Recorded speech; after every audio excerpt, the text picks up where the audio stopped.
šodien šeit, man liekas, ļoti neviena svētīga un ļoti pareizu mērķu vārdā darīta, bet arī ļoti saistoša un ļoti personiski svarīga.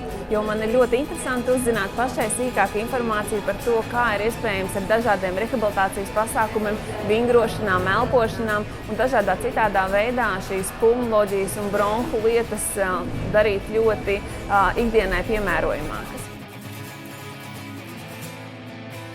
Noteikti piedalīšos gājienā, skatīšos ūdenslīdē šovu un vienkārši priecāšos kopā ar pārējiem, jo tā tiešām ir brīnišķīga diena. Un es esmu priecīga, ka es varu pat ar kājām iet un skriet šo visu gabalu. Tā ir tā diena, kad mēs pulmonālās hipertensijas pacienti un tuvinieki esam visi kopā. Mēs darām kopā dažādas izdarības, atbalstam viens otru.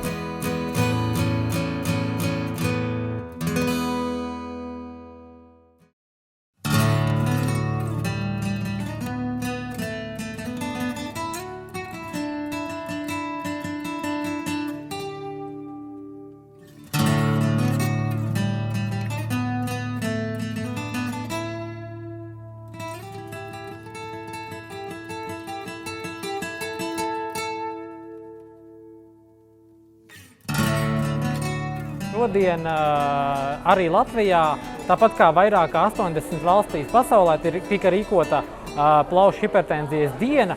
Un es ar vislielāko pārliecību varu teikt, ka Latvijā šis pasākums ar ūdenslīdē piedalīšanos droši vien bija vislabākais. Noteikti nekur pasaulē šāds pasākums vēl nav bijis.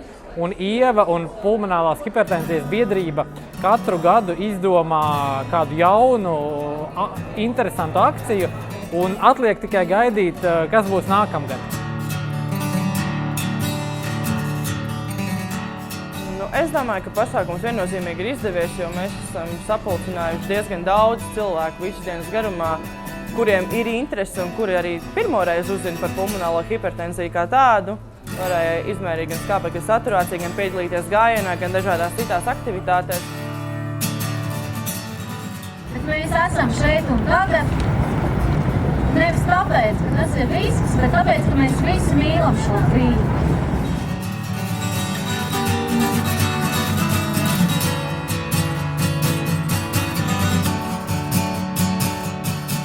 Domāju par to, cik daudz cilvēku gāja gājienā, cik daudz jauniešu bija. Un es esmu ļoti pateicīga viņiem par šo dienu. Un visiem, kas tajā piedalījās, tā skaitā arī mediķiem jaunajiem, mūsu ārstam un uzņēmumam, kas šo visu pasākumu organizēja. Kā arī visiem pulmonālās hipertensijas pacientiem Latvijā, kas šobrīd mūs atbalsta.